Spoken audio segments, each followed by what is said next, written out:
So I had a previous FMV from a shower that was fairly well received, and now I have a different shower, so I figure I should do a different shower FMV. I used to have, well, you can see it. It probably isn't on the Visible Person Project channel. It's probably on my personal channel, youtube.com/pyrosym. But you could see that the shower that I used to have at my parents' house was luxurious. It was totally sealed in, like it was a room, and the glass door had rubber seals around the edges of it, so it would turn into this ridiculous steam room, and you could just use it as a sauna if you wanted. But it also had a windowsill that had a lot of space on it, which I eventually started using as a place to put my toothbrush and toothpaste, and started brushing my teeth in the shower, because I like the experience of being in a shower. Like, just warm water hitting your skin is just tactile pleasant. And so, brushing my teeth is always something that I've found to be intrinsically sort of mildly unpleasant. Like, obviously it's not a big deal, but it's not the funnest way to spend any moment of time. So, I would find myself standing around in a shower doing nothing just for the pleasure of being there. And if I brush my teeth during that time, I have great oral hygiene, because it's just spend a lot of time brushing my teeth, because I'm just sort of standing here. But for a while, I didn't have that luxury in this shower, because there's not a windowsill right there. But at one point, I went to Target and I bought a shower caddy. And that shower caddy has lotion and a loofah sponge and some flossers there, and some deodorant, and toothbrush and toothpaste. So, everything you could need. Well, it's a pretty great shower caddy. When I was buying it, I was kind of thinking this is maybe a frivolous investment, I'm not sure, but no, I think it was well worth it now that I've set it up and begun using it. Water in Cincinnati gets progressively cheaper the more you use of it as an individual account.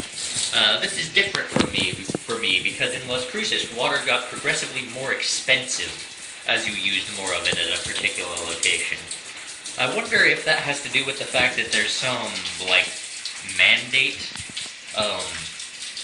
from a government at some level that water be a certain price for regular users, and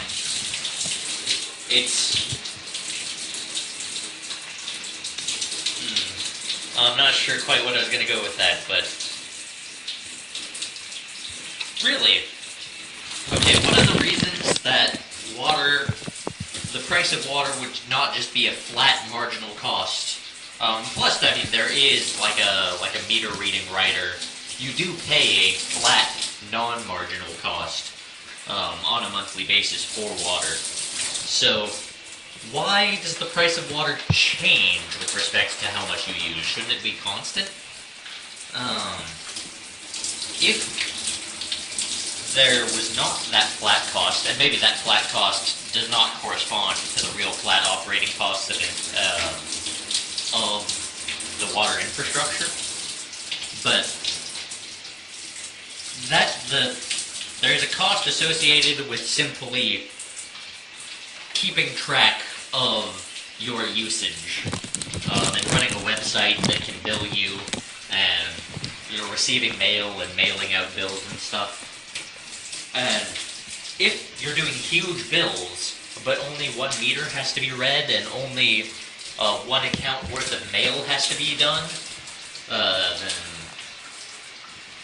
the staff at the utilities office spends less time on you, and less of your bill has to go to subsidizing that staff. So that would be one reason why it would get cheaper as it goes on.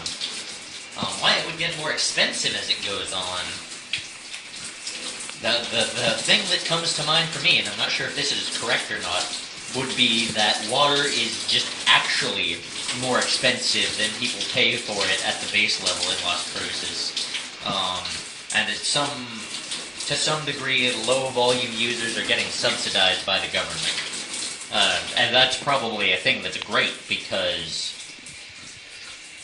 people whose water bills are of concern to them probably need all the help they can get, and society probably benefits from helping them. But I don't know that that's true. There might be other explanations that I'm not considering yet. Haven't thought about them. I'm at 5 minutes. I was gonna not go into another topic because I was like, I'm at 4:55. I'm just gonna stall for 5 seconds.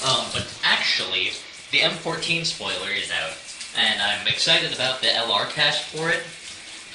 One thing that I've been thinking about doing is that I listen to podcasts sort of in the background, and my mind will drift off, and I won't necessarily be paying attention to them.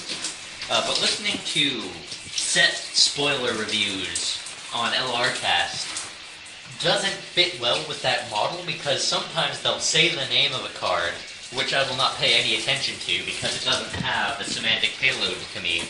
But then they'll talk about the rules text, and there'll be some interesting part of the rules text, and that'll pique my interest, and I'll start paying attention. But then it'll be like, wait, what card is this? What's the mana cost? It's like, yeah, I want this sweet effect where permanents I control have extort. But this is a creature? How much mana does it cost? What is it called? It's called... Oh man, you guys know this card.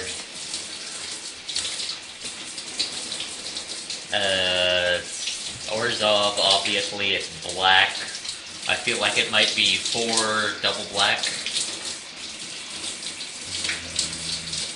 It was in a tap concede where Graham advocated for clear a path when they opened 4 packs and tried to pick the best one, and it was James's? No, it was Paul's. Yeah, I think it was Paul's. It wasn't Kathleen's, and it wasn't Graham's, obviously.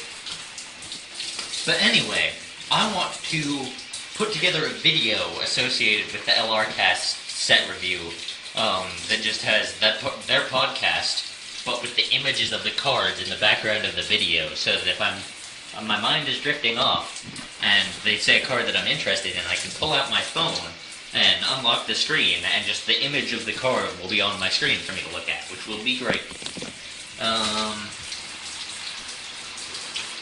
Also, I might want to do my own set review based on the fact that I don't ever play Magic. Which is dumb, but I don't know. I've gotten a lot of pleasure from listening to those set reviews, so I want in on this action somehow.